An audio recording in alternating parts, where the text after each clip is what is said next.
Hello and welcome to a very special edition of Obscura Undead. In something a little bit more unusual, we are going to be focusing today on a single band, one you may know and one that you probably love. And if you haven't heard of them, you're going to love them, I promise. And we are talking about Angels of Liberty in advance of a streaming event that Obscura Undead is doing on April 17th. And we'll put a link to this down below. In honor and in tribute of lead singer Vo Saint-Clare, who passed April 18th, 2018. Rest in peace, Vo Saint-Clare. I'm Azzy. And I'm Adem, also known as the Black Rose. And we are going to take you on a magical, spooky journey. So let's get into it. So, just to introduce Angels of Liberty, they are an English goth rock band from the mid-2010s that were one of, if not the forerunner of the goth revival that we are currently enjoying today. There were, because of course with Vo's passing, the band is no longer intact, but they were three members: vocalist Vo Saint-Clare, Scarlett Powers, and drum machine Echo Von Hammer. In true Sisters of Mercy, name your drum machine style. Which also reminds me of Rosetta Stone. Their drum machine's named as well. What was their drum machine's name? If I can only remember. It did have a woman's name, I can remember that much. Sisters of Mercy was Dr. Avalanche, and I feel like Echo Von Hammer is definitely a contender for better name. Yeah, well, I suppose. To put it mildly, Angels of Liberty has held a very special place in the hearts and minds of a lot of goths, Adem and myself included. Absolutely. Not just for their music, not just for the way that it sounds, but also the unrelenting and passionate personality of Vo and Scarlett towards doing everything they could to push the goth sound, the goth aesthetic, everything that made the original movement so special. And they did that by connecting with people all over the world in very special ways. Most definitely. I would also really like to talk about their lyrics, their lyrical approach. They sang a lot about ancient gods, esoteric wisdom, these very, I guess you could say, darkly spiritual kind of things. That's definitely a big part of Angels of Liberty's lyrics. Right, because they have songs titled, Aeon Venus, Inanna, Kukulkan. Yeah, that's true. I also was going to bring up the fact that I have noticed that much of 2010's goth music, not only gothic rock, but even in dark wave and post-punk, etc., we don't seem to get much of the gothic literature and gothic film themes anymore. Unlike in the 80s and 90s, things were about Edgar Allan Poe stories, Vincent Price films, Universal Monsters, etc. We don't seem to get much more of that in the 2010s. I find that was very much a 20th century goth thing. Oh, like the 20th century vampire, as Screaming Dead says? Something like that. I'm also thinking, for example, Morella by Paralyzed Age, Legacies Dead by Bauhaus, even, what are they called? Faith and the Muse. I mean, they also have some Poe songs as well, or maybe one, I'm not sure. But, I just find that's kind of worn off. And I'm not saying it's a bad thing nor a good thing. I'm just objectively talking about it. I'm sure some goths might be, no, this should be part of the lyrics, etc. But, I will let people make their own decision. I'm just going to be objective as possible. I mean, I could take up some examples, but both for and against that. Yeah.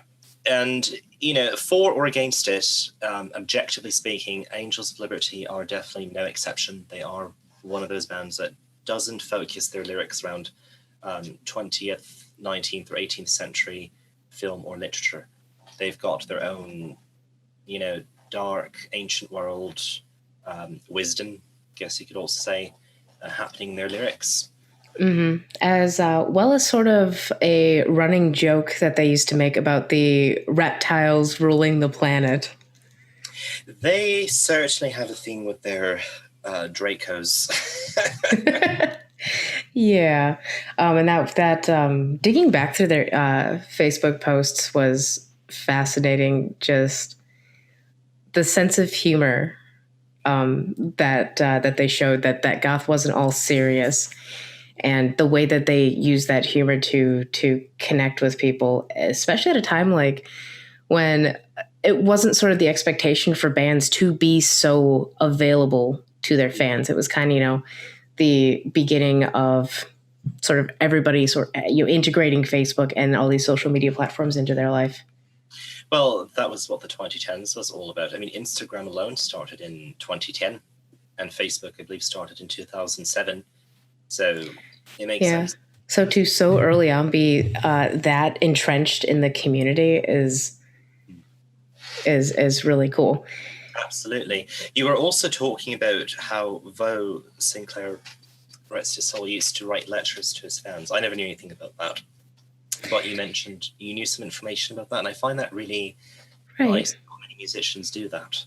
Right. So unfortunately, I came to Angels of Liberty's music after Vaux had passed, but I've spoken to people who had corresponded with him, either on message boards, over email, in physical letters, and he, would do these things to connect with people and hand write out and hand letter things and give everything this really personalized DIY touch. And I have a few friends who have items in their sort of goth paraphernalia collections that are from Vaux or from Angels of Liberty, and it's some of their most treasured items that they own.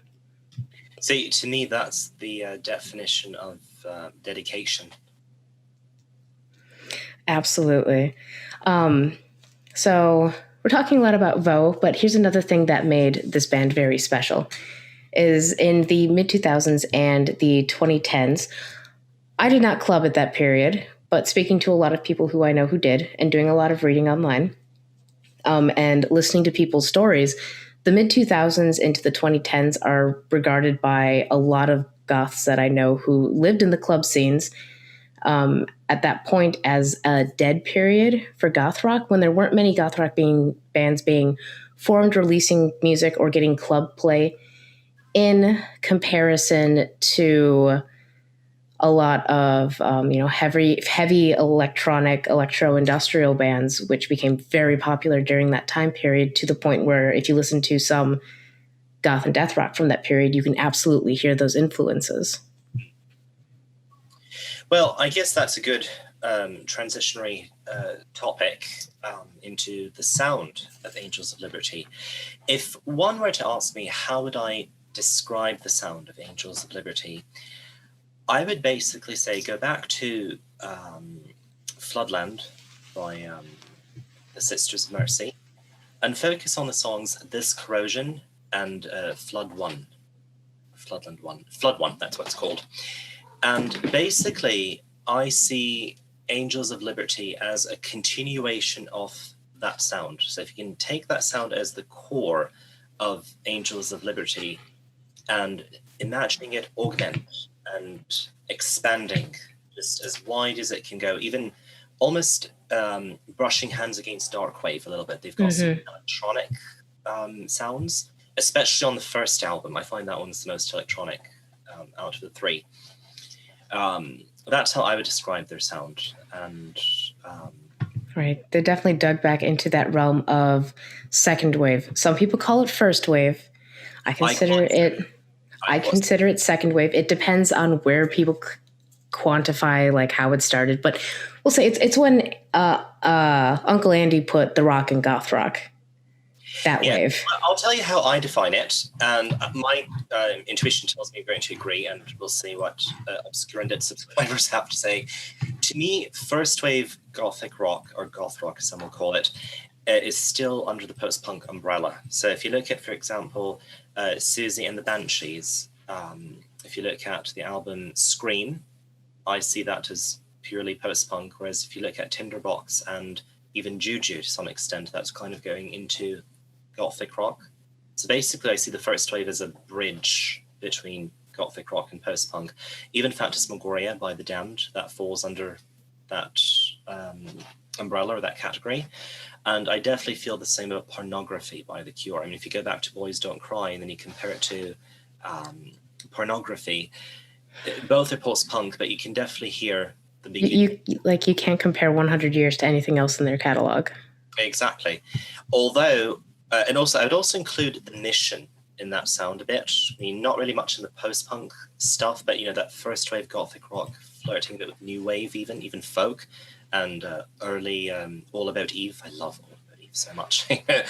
you know, so, you know, that, but when it comes to second wave Gothic rock, I definitely think of the Sisters of Mercy, Nosferatu, or the Nosferatu, some like to. Well, the Nosferatu is that's a newer invention. Yeah, but back then they were Nosferatu. Yeah. Rosetta Stone, The Wake, who else? Even Angels of Liberty and Sonsambra, they're definitely a continuation of that. Icon, the Australian band, they have flirted with the second wave of Gothic rock. Canis Lupus is another one I would add. Oh, and Paralyzed Age, that's one I keep forgetting. Early Paralyzed Age and early Suspiria before they went more dark wave. I think at that point we would have to argue, but up until then, I do agree with you. Yeah, well, just before they went dark wave, you know, if you think back to Suspiria's first EP before going into, you know, drama and dance floor tragedy era. You know, I could easily get into this with you, and we only have so much time.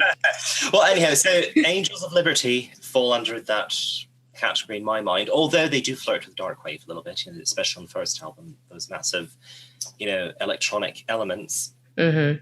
That's how I would describe them. Right. So keeping in line with that sort of throwback to the DIY community, I don't want to say love. I don't know if I want to say oneness, but, you know, sense of being part of something bigger. And keeping with that DIY spirit, Angels of Liberty also founded a record label, Secret Sin Records, which you may have heard about, and we'll talk a little bit about more later.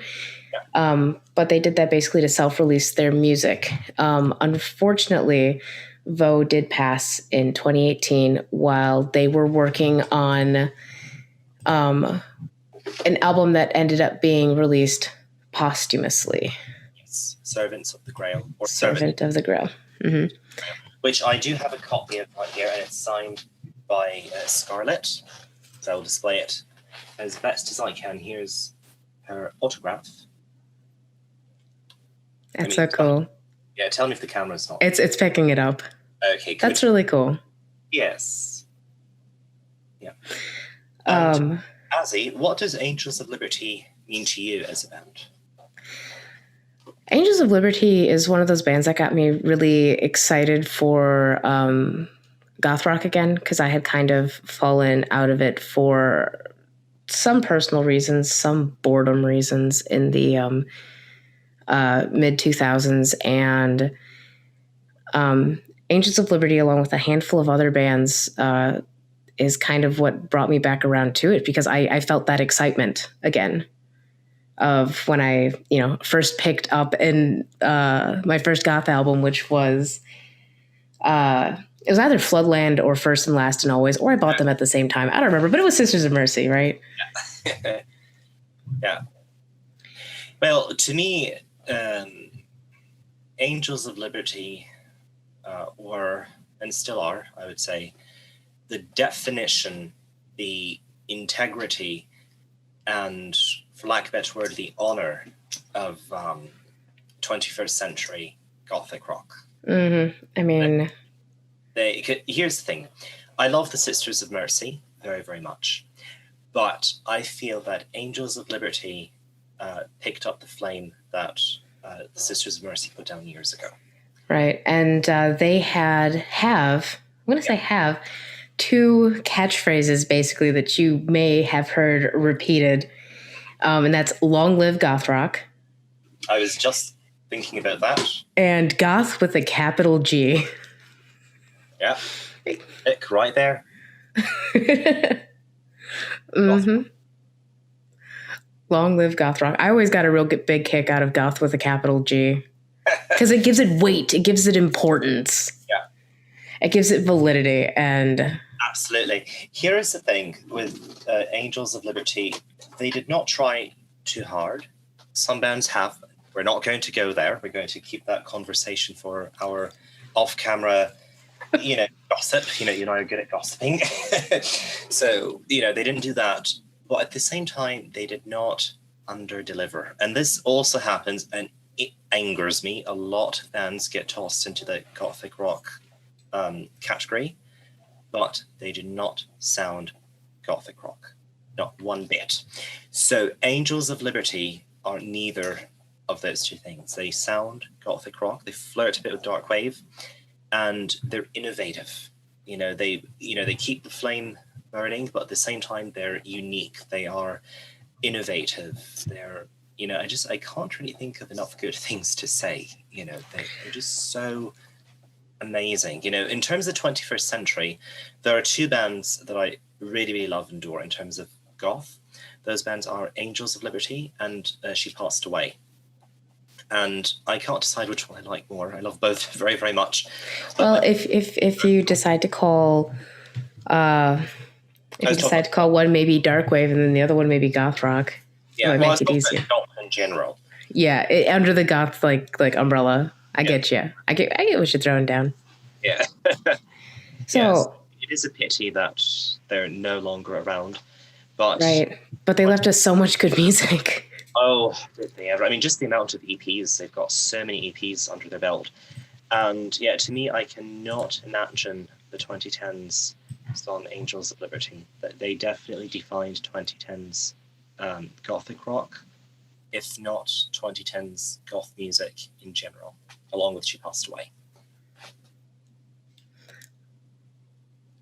I would say that that's definitely true for me. I mean, it's subjective, but it's our subjective opinion. Right. That's why I say I think that's true for me, because I can't say that's true for everybody. Yeah. But so they only released music from 2011 to 2019. And as we said, the last album was posthumously. They released several EPs and 3 full lengths. Yeah. Monster and Me in 2011, which that I believe ended up on Pinnacle of the Draco. Yeah, that's why I'm smiling. I love that song. I think it's so good. Yeah. For that to have been the track that sort of just like launched them out of the gate. Yeah. Now, I was like yourself. I was, hiding in the woods in 2011. But if I had discovered that song then, I would have definitely fallen in love with it, and I would have said that song is a prophecy of what's to come. During the rest of the decade. My favorite track on Pinnacle of the Draco is Star Which is their 2012 album. Yes. That one is my favorite, Star Sailors. I just love the lyrics. Maybe I can recite it here. We are the last. I can't remember. We are the last. We are whatever. We are the shadows the light must cast. We are the dreamers. You can look it up. It's on Google. It's been a while since I've listened to that song. And but just the lyrics, the atmosphere, it almost can get a person belly dancing, I have to say. That's one thing I love about Angels of Liberty. They do add these oriental or semi-oriental elements into their music, which, as we were talking about off camera, this goes back a long way in goth. Bands like Alien Sex Fiend, The Cure, even Susie and the Banshees, is just this Egyptian, Middle Eastern, even Mediterranean elements. Mm-hmm. I think Dead Can Dance is very famous for those sounds as well. Yes, most definitely. And so there is this new term that I've recently learned about. I've talked to an 80s goth, and even she never knew about the term. It's pretty new. It's called ethno-wave. Maybe you've heard of it. No. Basically, it's a new term to describe world music. I was about to ask, is this is something we're calling world music with like electronic beats and shit? I don't know about the electronics part, but it definitely touches on the world part. It's like, for example, going back to All About Eve and Faith and Muse, they have the English and Celtic elements. Well, Celtic I would say for Faith and Muse, and English for All About Eve. So they've got folk elements that falls under the ethno wave category, whereas the other bands have more the Middle Eastern elements. So I could definitely say Angels of Liberty have, I don't want to say touch it, but flirted with it a little bit. I would say they flirt with a lot of things. Their music is just very interesting. Yeah, definitely. They can flirt with you and I anytime. Yeah. But the lyrics are, even though they might touch on, esoteric philosophy, ancient mythology, and romanticism, I feel like there's something for everyone in their lyrics. I was going to say, they still sing about love. I think that love and feeling hopeless and a hopeless romantic, I don't think that's ever going to part ways with Goth. And I mean, maybe the Gothic literature and film might be, not so active, during the past 12 years or so. But being a hopeless romantic, I think that's ingrained in the DNA of Goth. And they do have that. I was going to talk about, maybe we can transition to that album, Telepathy. Their second track, the title slips my mind, but it's the glorious shining initiation of the head. That one had some really kind of hopeless romantic feel. I don't remember the lyrics of that one too well, but definitely the way it's sung. Definitely the way it's sung. I think that this album is the album that most people know tracks off of. Because you have Return of Empire, Love Still Remains, Anesthesia, which is my favorite. Yes, that's a good my favorite song by Angels of Liberty. Touch the Daemon, Sophia. I love Touch the Daemon, and that one I think was taken from the EP of the same title. I just can't remember which one was released first, the EP or Telepathy. I can actually look right now. If you want to. But my point is that EP, and 2 songs already on Telepathy, and that album go hand in hand.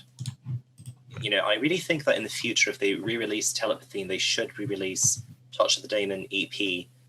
Is that an EP? I don't see it. A 2-disc digipack or something like that. They came out the same year, if I recall correctly, in 2015. And here is the thing about Telepathy. Ah, there it is. Found it. The iconic cover. It came out in 2014, so it came out the year before. Oh, okay, the year before. Okay, interesting. That EP has Ritual and Tradition on it, which is another banger. Okay, yes. Oh, and Break the Silence. Yeah.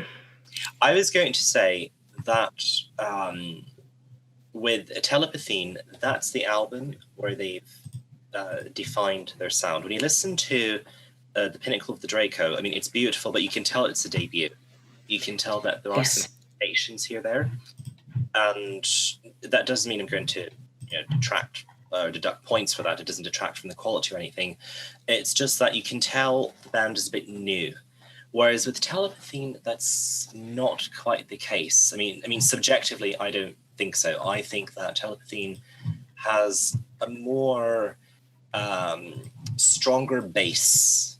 It has a stronger bass, I would say. Not bass as in guitar, I'm talking bass. Yeah, like foundation.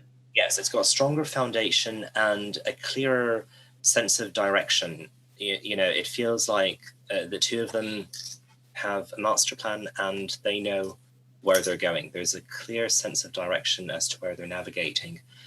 And the lyrics, I find, are a bit more diverse compared to the debut.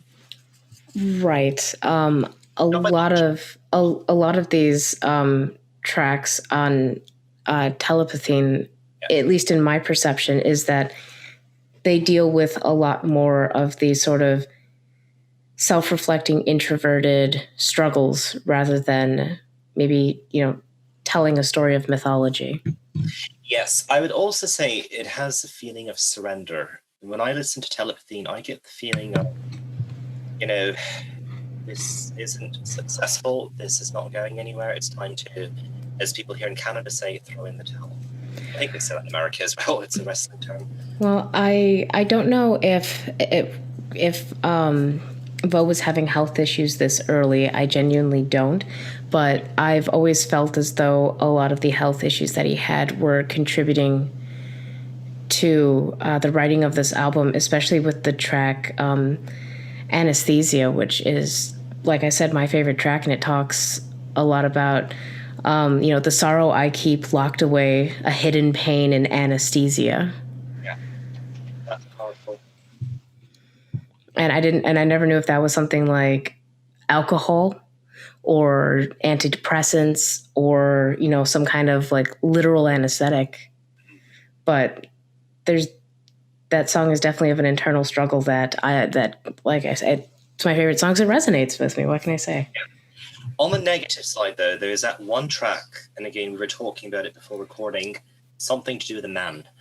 Gears of the Adem Man. That song threw me off. When I first heard that song, I thought it was a cover song for Depeche Mode or Gary Newman. That's what I thought. I don't believe it is. I believe it's an original. It is. I believe it is. I have a song that it sounds like in my head. It's not the band that I said it was. It's a different band, and I can't remember the name of the song or the band, but I can hear it in my head. Oh, is that German duo? No, not Kraftwerk, but it has that kind of like it has a rhythm to it that is distinct from the rhythm, I think, on a lot of their other work. To me, it sounded kind of new wave synth pop. Basically, what I'm saying is it did not sound goth. It sounded something different. And by the time the album got to that track, I was really thrown off. It's because by the time I got to that song, there was a pattern and the pattern was broken. And I was left a bit disappointed. I just thought, no, that song definitely, I feel, harmed the album more than did it well. Some of the fans probably want to shoot me for that, but that's okay. Whatever. I like it. Well, as they say, what's one man's meat is the other man's poison. Everyone likes different things. I just feel that song really did not do them justice. I feel that song should have been on one of the EPs. And same with the track after it. Just that the end of that album, I just felt it was going in some highly experimental direction that was not really good. I'm not saying that this subject was a bee in my bonnet and I was pondering or anything. No, I'm not saying that. No, I'm just saying that it got me curious. Let's say that I was curious. Fortunately, though, it was not a foreshadowing prophecy or anything like that about the forthcoming release. Which that was in 2019, and as we mentioned, this one was released posthumously. Servant of the Grail. Yeah, no article. I don't know why I like putting articles onto things, but yeah. And while they were in the process of writing this was when Vo passed, and no one knew for a year because that news was kept under wraps. I mean, I can understand that. There's a period of grief, and Scarlett and Vo. Yeah. And but one track had been released on YouTube, and that was Inanna. Yes, I love that song. Mm-hmm. And so in 2019, on Secret Sin Records, Servant of the Grail was released. The label was resurrected by friends of Scarlett and Vo, who were dedicated to spreading Vo's legacy. And they spent a lot of effort, signing new artists in the genre that upheld that goth with a capital G, sort of ethos, and just kind of generally spreading the good word of goth. Yes. Well, here's the thing. I find that, not that like giving gender to anything, but I do find that Servant of the Grail has a strong feminine energy compared to the other two. I would agree with that. You have Inanna, who was a was she Babylonian or Sumerian? It's one of the two, but in that region. Also, Josephine Venus Aeon, Queen of Heaven. No, that's... Oh, yes, sorry. Yes, that's track 6. I'm looking at it. And then also the opening track, Kumri, I'm guessing. I don't know what that means, but but it has that, ethno-wave, Middle Easternish feel. toward the end, it kind of gets you moving. It does definitely like to play with your hips toward the end. It kind of reminds me a bit of Magic by Alien Sex Fiend. Just kind of goes a bit like this. Yeah, and I love that intro. Whenever I listen to the album, I always look forward to that intro. And it's kind of interesting because I definitely feel like there's kind of a kind of feeling sad talking about this, actually. The love embrace between the couple, between Vaux and Scarlett. It feels like it's entering with this, feminine energy. And then the album ends with Phantom Horse, The Last Vampire, and The Golden Years. Mm-hmm. And track 9, Phantom Horse, and The Last Vampire, track 10, are my absolute favorite songs, not only on the album, but of all the songs that Angels of Liberty have released throughout their career. I hear The Last Vampire get a lot of DJ play. It's oh my god! I actually took a picture of myself inspired by that song on Instagram. It's, hopefully I can recite this one. When all the bats have flown away, the last. I'm damned now, can't you see? Tortured by my empathy. When all the bats have flown away, the last vampire in the world today. That's how it goes. Yeah. Oh god, I got chills just reciting it. And I love that one, and the Phantom Horse as well. I've got to come a long hard road, something like that. It just I'm so bad with lyrics. I don't know why. So it's I think it's just my upbringing being lost between 4 languages. But anyway, so yeah, it's got that strong masculine kind of energy. And whenever I listen to the Phantom Horse, for some reason I think a little bit of The Legend of Sleepy Hollow, the horse chase. I go back to that, and that's a childhood favorite story of mine. And even when you look at the cover, it's it's similar, the horseman.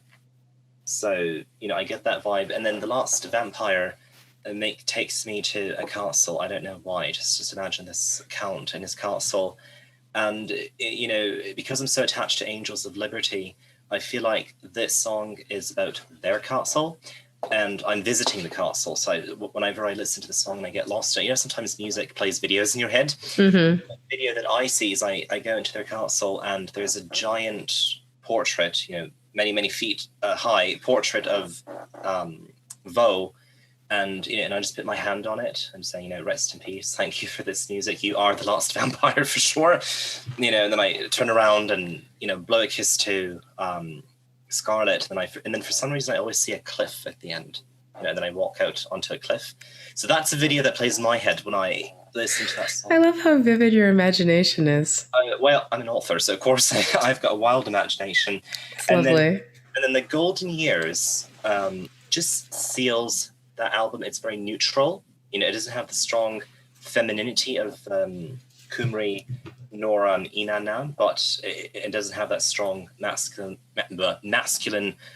gothic rock drive like the 2 before. It's just very neutral, and it's The Golden Years. It feels very celebratory, or celebratory, as you like to say in America. It just feels very celebratory, and I really like it. During that song I usually start to relax, and I feel, wow, what a journey this album has been. Magnificent, superb, breathtaking. It's in my personal opinion, of the 3 albums they've released, I feel this one's their best, in my humble opinion, and it's the album that I'm attached to the most. I'm just so grateful they released those songs to us, because clearly we may not ever get any more new songs from them. Mm-hmm. So, as you can see, the legacy of Vaux has been impactful. And I genuinely believe, and I'm in agreement, that it will be very lasting in our scene. In 15, 20 years, people are going to be looking back and be just like, what are the defining albums of like the 2010s, like for goth rock? Definitely. I have managed to buy a signed copy by Scarlett. And so it's definitely close to my golf heart forever. Yeah. So if you haven't heard of Angels of Liberty before, now you have. Go check them out. I love hearing people's stories as well of how they came to Angels of Liberty and how they interacted with Vo and Scarlet and what that meant to them, because I've honestly never known anyone who has had that interaction. Has just sort of been like, you know, just I've never been someone whose reaction to like, oh yeah, I talked to Vo once. It was but You know, Azzy, I wish to have seen them live. I wish they had funds and ability to tour. At least I've seen she passed away, and Lebanon and Hanover are coming to Vancouver next year, so hopefully I will get to see them and COVID does not get in the way. Dead Can Dance has been rescheduled to October, so that should go good according to plan. Yeah, this is a good reminder to see your bands where and when you can now. Yeah, don't take them for granted. You just never know. And as I mentioned at the beginning of this video, on April 17th, Obscure Undead is teaming up with DJs all over the world. DJs who also believe in the, motto of long live goth rock, and goth rock with a capital G. Many of whom knew Vo and know Scarlet. And we are going to be doing a tribute stream April 17th. It's 12 hours. Gosh, I don't even remember how many DJs we're up to now. I think it's like 21. It's quite a few. Yeah, interesting. And the point of the stream is not just to honor Vo's legacy. We're also raising money for Scarlet and their children.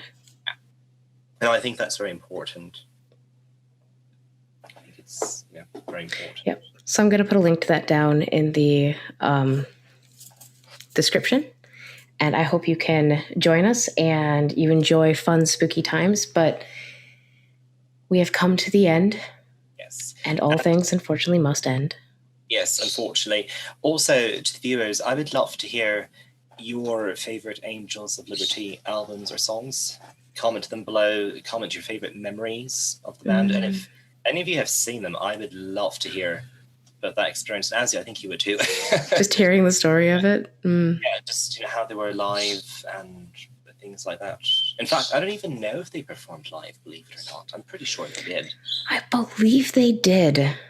But see, I don't. I'm fairly positive they did.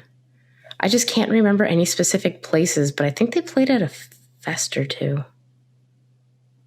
Yeah, possibly. I mean, if people have that information, please comment below. We'd like to know. And since this brings us to the conclusion of our video, it is time for a 1-minute silence. I'm going to set the timer to honor Vo, his memory. And yeah, so let me set the timer for 1 minute. And rest in peace, Vo, wherever your spirit is on the other side. Thank you for all the music you've given us during the 2010s. Rest in peace. Watch over Scarlet. And thank you. Angels of Liberty forever. 1 minute starts now.